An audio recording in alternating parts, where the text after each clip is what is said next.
om 'n lang storieetjie nou kort te maak, ek was 3 jaar oud toe ek al begin sonnaarskool toe gaan by die AGS. My ma het ons met die pram gestoot, met die wielietjie wat so raas met sonder olie.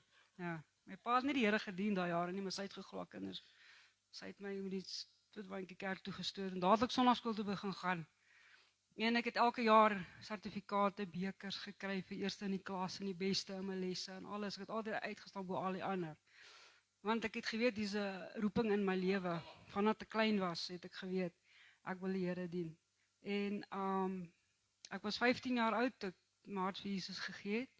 En ek kan dink dis bietjie baie jare terug nou al. Toe was ek nog mooi en jong, is dan nog net mooi. En daar het ek in 'n kerk van Nasareenerkerk nogal my hart vir Jesus gegee. Nog nie gedoop met die Heilige Gees nie, want hulle het dit nie beoefen nie daai. En toe het ek en my pa het saam ons harte vir Jesus gegee daardie aand.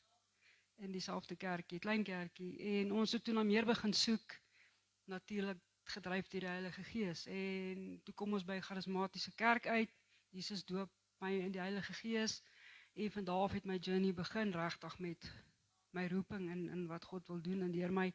En daar het ek begin droom, begin gesigte sien, ek het begin visioene sien. Die gawes van die Gees was hier binne in my, om die 9 gawes was besig om in my te begin werk. En ek het nie regtig geweet wat om daarmee te doen nie.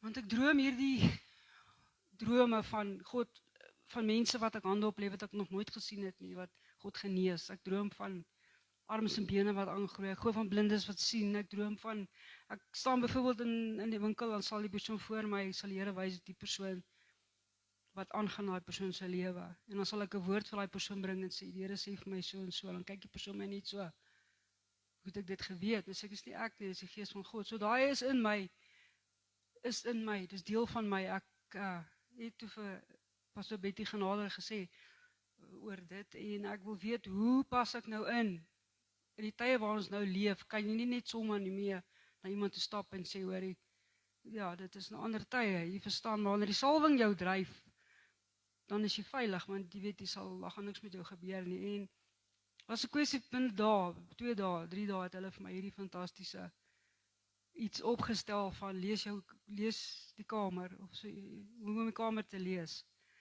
En ek het so vinnig al hier gegaan en dit is awesome om net die skrifte wat het bevestig, dat dit wat ek doen in God se woord ook is, soos sê, woord is tot stigting. En ek is ook nou besig om daardeur te werk, en dit is awesome, ek wil baie dankie sê daarvoor. Dit help my regtig baie, meer vrymoedigheid te hê, maar ook te luister, wanneer om te praat, wanneer om stil te bly, jy weet, wanneer om iets te sê, en wanneer om gehoorsaam te wees aan sy stem. So ek is op 'n opgewonde reis met die Here besig. Ja, die aanslae en stryd is maar daar, maar ek weet hoekom dit daar is. Ek het, jy weet, wanneer, jy kan God nie flous nie, soos pastoor sê, die aarde behoort aan God. En mens kan skep en maak wat hulle wil, maar net God kan lewe gee, net God kan laat groei. Jy kan 'n hele tuin plant en sê, wow, kyk wat het ek gedoen, maar dis nie jy nie, dis God se. En hy laat dit groei, en jy pluk die vrugte daarvan. Jy kan hierdie banke en goed bou, maar as niemand hulle sit nie, dan dien hulle geen doel nie. Maar daar's geen lewe in nie, nie voordat daar iemand in sit nie. Verstaan? So alles wat op die aarde is, behoort aan God. En dit is awesome om te dink, ons dien hierdie lewende, almagtige God. En ek het so 2 weke terug net, as jy waaragtig uit jou hart oorgee, en jy, as ek maar kort getuies, wat ek ook maar tussenin bring, en ek het neergeval agter in ons erf, so groot vyeboom. En ek kon net nie meer nie. Ek was by die einde van my pad, en ek het neergeval, en ek het op my knie geval, en ek het hierdie gras vasgegryp met my hele wese, en ek het na God geroep. As jy dit doen, dan sien God jou raak, want jy gee oor, en jy sê, Here, dis nou net U wat kan. En jy vra hom vir iets, om jou mee te help, en jy het dit in jou kop, wat jy wil hê, jy moet mee help, maar op die agtergrond het hy heeltemal 'n ander plan alreeds uitgewerk, wat jy gedink het hy gaan doen hy nie. En hy doen soveel meer vir jou, en hy help die persone ook, om jou vir wie jy uitroep, vir jouself help hy hulle ook, en hy is so 'n awesome God. En alles gaan maar eintlik oor Johannes 3 vers 16, op die einde van die dag. Want so lief het God die wêreld gehad, Dat hy sy enigste seun gegee het. So die wat in hom glo nie verlore mag gaan nie, maar die ewige lewe kan hê. En ons moet siele begin wen vir sy koninkryk, mense. Die tyd is regtig min. Ek het nou 2 weke terug 'n vreemde droom gehad van waar die engel van Here my van die 17de eeu af gevat het. Deur al die eeue kort dinge wat ek kan dit nie eens beskryf nie tot nou waar ons nou is.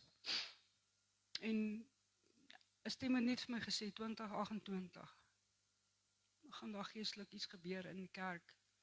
'n Goeie ding. 2028 is die jaar van die kerk van die Here. Die liggaam van Christus gaan daar iets. Weet jy of die wegrapping is nie, ek weet nie of dit herlewing gaan wees of wat nie, maar dit is die datum wat God my gegee het. Sulke tipe goed wat met my gebeur, ek weet nie hoekom nie. Maar dan moet ek dit deel en dan sê jy dit en dan kyk die mense jou, waarvan praat jy weet, jy is nie lekker nie of so. Maar dit is so lekker om dit te ondervind. So ek wil net dankie sê vir daardie kursus hier, dit help regtig baie. Prys die Here.